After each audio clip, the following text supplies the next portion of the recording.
Good day and welcome back to Elementary 72 Gaming. Now, today's video is going to cover Eve Echo's event, and the Eve Echo's event that I'm really going to be slamming them for is the current anniversary event. You know, the anniversary is a big thing for any game. The amount of commitment and the amount of investment you put into your anniversary event tells people what to expect from the next year of content within your game. If it's half-dash, if it's incomplete, if it's not inclusive, you're not going to have a good show of the event. And regardless, they gave us a good show for the start of the event, a good premise. They decided to boost the game, to give it a nice flow of steady views in the form of 3 popular content creators. Right, so yeah, that's a fantastic way to start off the whole event. But there was something wrong with this whole thing. Even though they gave us 3 content creators, they also messed up royally, right? I'm trying to revert myself from saying certain prevent myself from saying certain very bad words. And I'm trying to use higher form English so that I don't use those primitive, devolving, vulgar statements. But nonetheless, I'm just going to stick with this. So here's exactly what happened on the first day. The first content creator had to cancel due to personal reasons. This is where the fallout comes on Eve. You have 20 active YouTube content creators. Okay, may not only be YouTube, maybe Twitch and other platforms. Why didn't you cultivate a collaboration? Now, obviously, this is something which I am very proactive for. I believe that you can always help build your game by building your content creators, right? You've got Benzi, you've got Neon Poison, you've got Rambo, you've got myself, you've got Sheaves, you've got Gengar, you've got so many of these content creators who are just sitting around. All you've got to do is message, hi, would you be interested in joining in with day 1 of the event? You'll be flying one of the capital ships. We'll give you a reward for it in game, Omega Duo for the next 3 months, and on top of that we'll throw in 1 extra bonus for you in the form of so and so items for your permanent base, or so and so ship, or so and so item for you as a content creator, just for you to have to run around with in high sec. Wow, which content creator isn't going to take that? What is their loss in terms of expenses? Zero. They lose nothing. What do they gain? Big hype and big show on a YouTube content creator who's joining in this massive hunt. He's one of 3. They're going to be fighting together and they're going to be giving each of the clues. You have to go and tune into each of them. And by jumping around from channel to channel to get to each person's information, you are causing the stream to jump up and down. You're causing flow. You're causing flow between 4 various places between 3 content creators. The main big hit of a content creator is pulling in his entire audience. He's collaborating with 2 others who will give the second and third clue because you're all on comms with each other. And everybody now jumps over to the second content creator. Everybody is there. And all of a sudden you hear the second clue and you are told that it's going to the third content creator. Everybody now jumps to the third content creator. They get the clue and the final clue remains with your pop star, your big person. And with this entire story, you have a massive amount of loot and rewards going for your players. All of a sudden, all 3 start jumping, they're getting ready. They give the 10-minute countdown to catch them. Right. Now, what's going to happen? We've got a 10-minute countdown. Everybody is in place. They're ready to go. What do we do? Right. Countdown is happening. Everybody is now running around between these 3 channels, looking for little clues as to where they are, which planet, what they're looking at, any given tidbits of information that weren't blocked out that are going to make it easy for you to catch them. And bam! You've created a big buzz around these content creators. The content is going so big on YouTube that it's going to hit the trending list possibly, because with 1,000 people or 2,000 people jumping between 3 channels, you're going to carry along another 300 people who see this unusual trending game. And then you're going to carry on from this one to the next one with another 300 people jumping on. Eventually, where you only have 1,000 players, you've literally captured over 2,200 players, right? 1,200 brand new people to come into your game. But they cannot understand the analytics of playing the algorithm. They can't pull the audience. They can't pull the crowd because they don't want them by the looks of it. Now, that is all they had to do. And the other benefit to that particular situation is, say, for example, our first day's guest star doesn't show up. You still have 2 people to run the event. You don't have to go on 2 hours before the event and tell everybody, hey, sorry, you know what, there's personal reasons, so the person isn't attending the event. End of story, there's nothing to worry about. It'll be held on another day. You don't have that. Now you have everybody in a hype. They're still getting to take this on, and you're going to have to throw it away on another day for the big content creator. It will stay within the game. You'll get that little ring moving around between between 2 content creators, and it's just going to be a small flow back and forth. It's not going to be a 3-way flow with a large community, small community, large community again. You're going to capture this large audience. You may only capture 100 or 200 with our limited numbers and our limited perspective in terms of content creators, but that is the whole idea behind it. You've captured the small amount, you've captured this minute number of individuals, but it is an improvement to your game. They might not last a full month, they might last 3 months, but what the big promise to them is if you jump in right now, there's these super rare items. They're going for crazy, ridiculous prices on the market, and they're dropping 100%. Now, here comes problem number 2. On day 2, the capital ship was destroyed. And the loot was abysmal, to say the least. A total of 300 million. Yeah, I'm not even joking. 300 million loot. From one of the most rare drops you should have had. What was the cargo filled with? Nothing near what was needed. What should the cargo have been filled with? A full cargo haul. That would be over 25 billion, right? Actually, I might be underestimating that. It could be way higher. That's because I'm counting it off what I can think of putting on one of the other ships and then going that way. Plus, I'm not working out the multifold value of these items. So wait, let's see. The most I've ever been able to fill my cargo haul with, if I count the actual server prices, would be well over 7 billion, right? That is in a single hull, right? So if you count that, and that is on a small ship with only 800. So 800 cubic meters was almost a few billion. How much should the ship have had? It should have had so many billions that it wasn't even funny.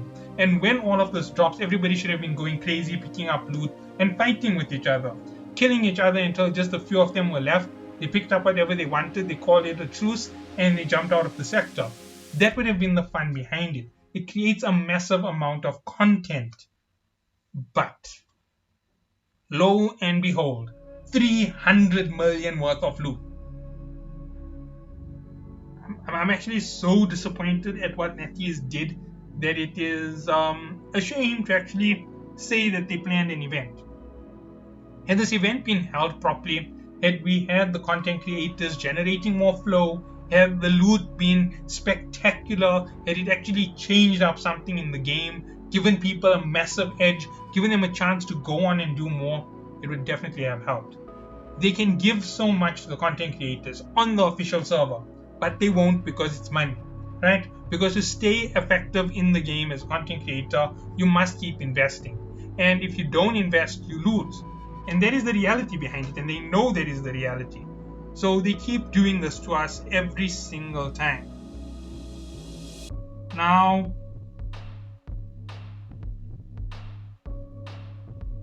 sorry about that.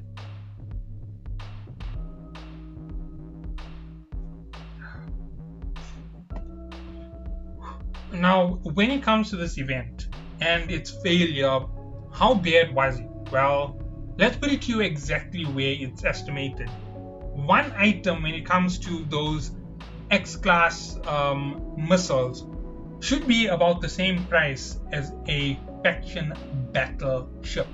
Now, I know somebody's going to be like, what? You think that one of those weapons in such a low class should be worth a whole... You know what? This is the reason behind it.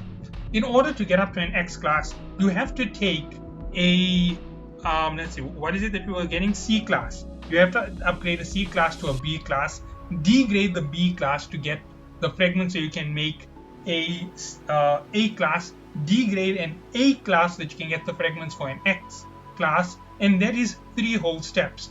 The total amount in your B class, in your C class to make your B class should be enough to equate 1/4 of the value of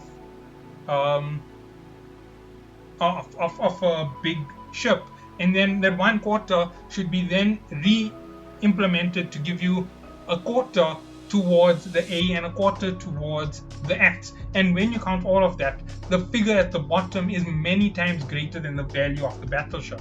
And it also takes time. It's a big waste. It's a big drawback on most people. So if you're going to go about dismantling the right items to make it, it's going to take you a very long time. And there you go. You've got everything in.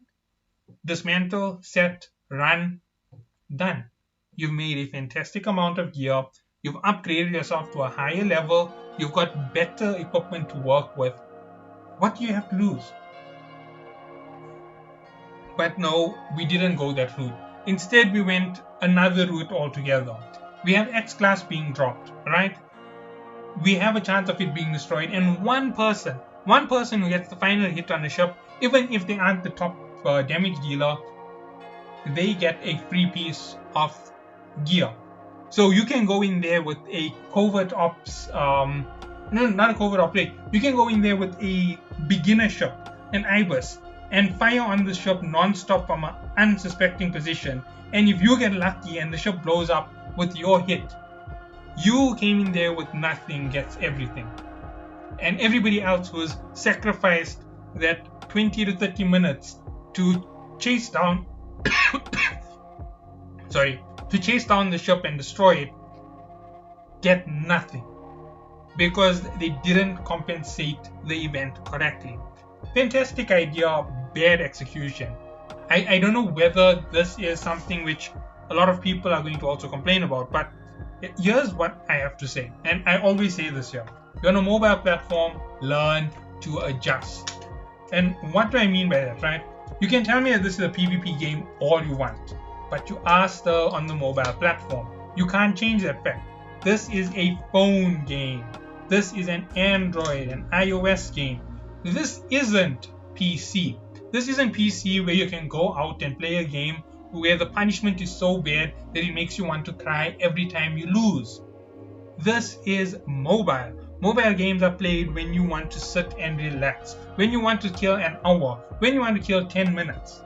They aren't meant to be extreme time sinks. They aren't meant to be draining you for days at a time into a game. But nonetheless, that's what EVE is. To be honest, there are games out there which are far better PvP games than EVE. And if you want to know, Ark of War. A lot of you have seen the game or had adverts for it play in front of you, or you've seen it when you go through the Play Store because you downloaded EVE. Ark of War has an extreme PvE, right? You have a lot to do when it comes to PvE. You actually compete with others to get resources. There's no division of getting resources faster by doing this or that. Everything is at a set rate.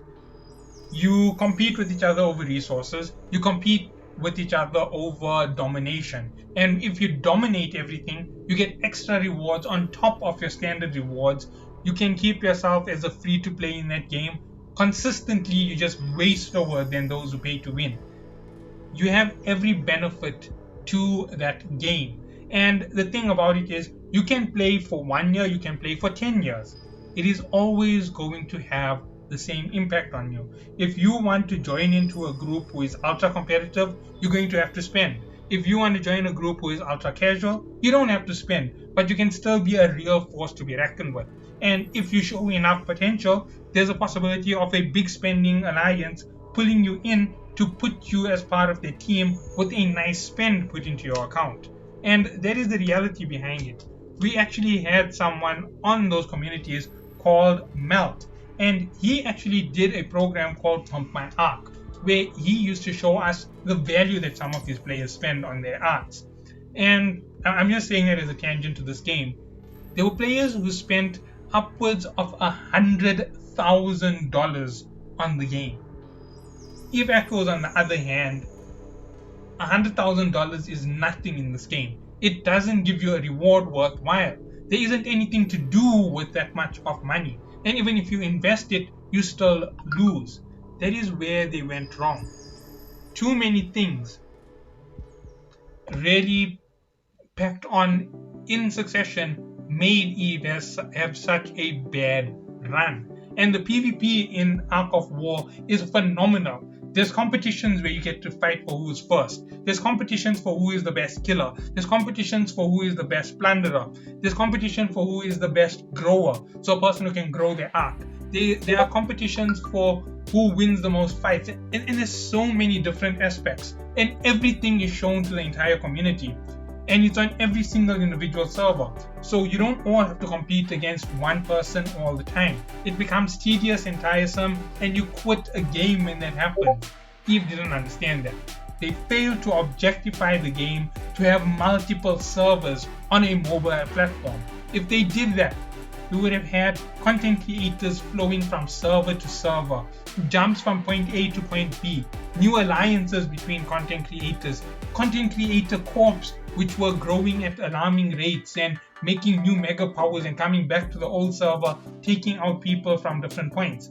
But we don't have that type of fun. We just have nihilist space. We have one or two small incidents of ratting and so forth. It's not fun anymore. The game lost its thrill and adventure to PvP because they didn't understand what the platform was. For developers to miss this much when it comes to analytics is an absolute disgrace. Now, I know that I've been really hard on them, and I actually think that I've actually been way too lenient on them for this event. If I had to rate this event with extreme negativity, I'd give it a negative 1000 out of 10. Right, extreme negativity. If I fairly rank this event, honestly, a minus 600 out of 10 would be a good way to put it. They did 6,000 times worse than they could possibly have done. And if I want to be really positive about it, they did a negative 10 out of 10. They totally failed at the event. They ruined it. Right? They may have actually hurt the game with this event. And we'll find out in the next few days how badly they screwed up a golden opportunity. And what I mean by that is, by the end of this month, we'll see where the fall off comes from Eve. Whether Eve starts to fall apart and start cracking because they didn't do the right thing for the anniversary. So see you all then. Have a good day.